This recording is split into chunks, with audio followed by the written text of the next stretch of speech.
خالد الصاوي فاجئ جمهوره لما ظهر في ندوة فيلمه ليه تعيشها لوحدك ضمن فعاليات مهرجان المركز الكاثوليكي وهو ماسك عكاز. الناس أول لما شافته كده حسوا بقلق وبدأوا يدعوله بالسلامة، خصوصا إنه كان باين عليه التعب رغم محاولاته إنه يطمن الكل ويقعد يقول لهم أنا بخير أنا بخير.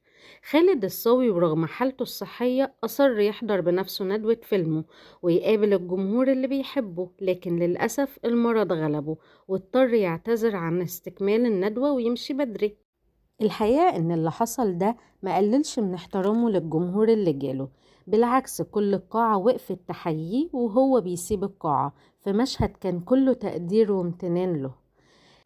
الصاوي بيعاني من أزمة صحية من فترة، وده اللي خلى مشاركته رغم التعب تلمس قلوب الجمهور أكتر. كتير من الجمهور تمناله الشفاء وقالوا انهم مستنيين انه يرجع تاني بنفس قوته اللي متعودين عليها.